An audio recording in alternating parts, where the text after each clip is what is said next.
What's going on, guys? Welcome back to the channel. So today we're going to talk about the 5 steps to getting to a perfect credit score without being in a ton of debt. Now, the first single most important thing to maintaining a great credit score is making sure you pay your bill on time. This is 35% of your credit score, and it's really easy. So let's say in the course of a year on one card, you have 12 payments to make for 12 months.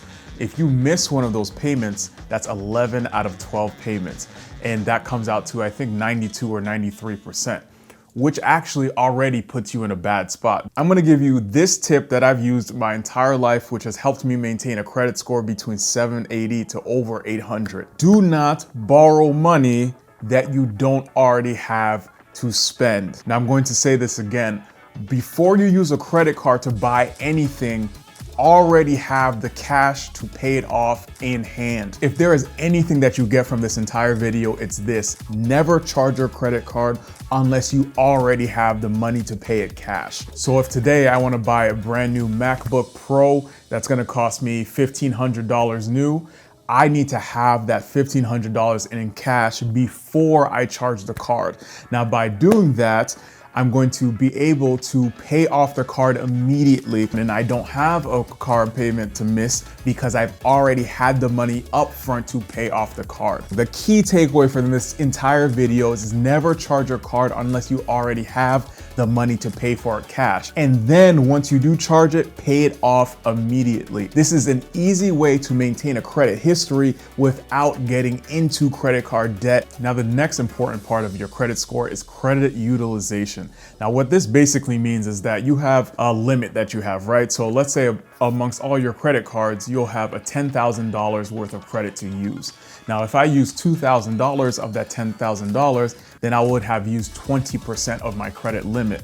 Now, this impacts my score because the bigger the percentage that I use of that credit limit, the lower my score becomes, because that means that I'm in debt, that I owe money that I need to pay back, and that my ability to maybe borrow or open new lines of credit is lower because I already owe a bunch of money. That first tip takes care of 65% of your credit score. Save up the money before you buy the item that you want. If you want something, go ahead, but save up for it for cash first.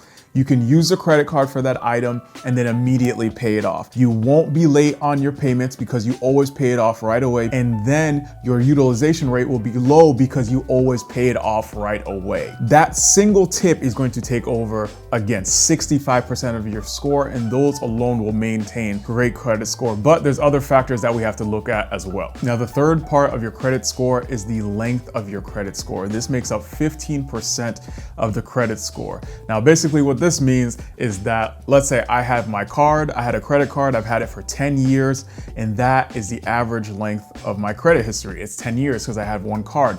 Now, if I open up a second card that's brand new, it's going to take the average of those two cards. So I have 10 years on one card and I have maybe 0 years on the new card. So the new average is 5 years.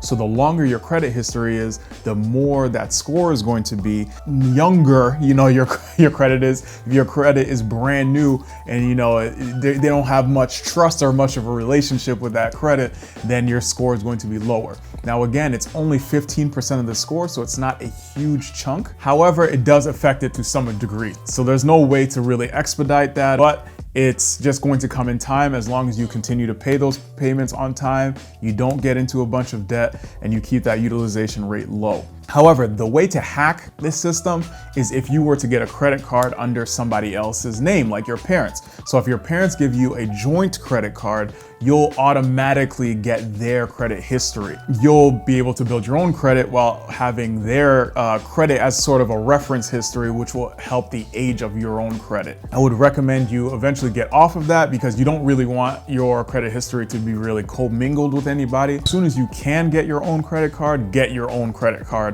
because you don't really want to share your credit history with someone else, because you can control your own actions, but you can't really control anybody else's actions. So you don't want to get a hit on your credit score because of the actions that somebody else has made. Now, the fourth part of your credit score, which is also a minor part, it's only 10%, is your credit mix. Now, what that means is that you have different forms of credit or loans that you've paid off. So let's say you've had a car, that's one type. You have student loans, that's another type. You have a credit card, that's another type. You have a mortgage, that's another type. So the more diversified you've had in your lending history, the better your score is going to be. But again, it's only 10%, so it doesn't really matter that much.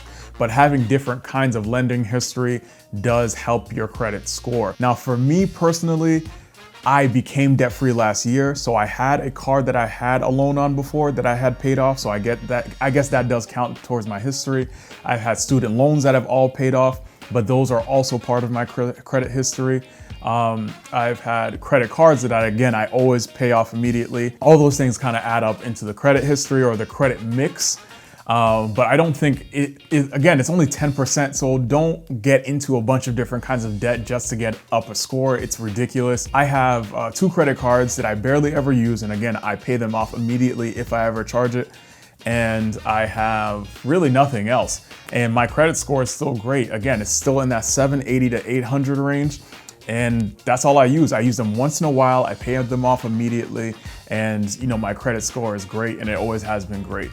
So I don't think that you need to get into a bunch of, debt, into a bunch of loans just because you want to get your score up. It's ridiculous. And it's only a 10% portion of the overall credit score. So don't do it. The last part of the credit score is new credit. So basically, anytime I open a new line of credit, it kind of dings my credit report. You just have to think of it like this. If I went out and opened a bunch of cards, then that would kind of alert lenders to say, hey, this guy's planning on getting into a lot of debt. It's like, why else would he open a bunch of cards up? If you keep opening up lines of credit, it kind of is alarming. It's not something necessarily that they'll destroy your entire score, but it kind of sets off a red flag to other creditors and lenders that you're opening up a bunch of lines. So that's just something to be aware of. If you open up a bunch of new credit cards, if you do take out a new loan, if you take out a new mortgage or something, it does impact your credit score to a small degree, but usually it bounces it back pretty quickly. So it's usually not really anything to worry about. And again, if there's anything you could take away from this video, for the love of God, do not charge your credit card unless you already have the money to pay for it immediately. It's kept me at least out of credit card debt, except for one portion of my life, honestly, where I did have a bunch of credit card debt, but that was because I wanted to get rid of a bunch of card debt that I had. So I had a balance transfer on a 0% credit card so that I can get out of a car that I was upside down on, that I owed more money than the car was worth.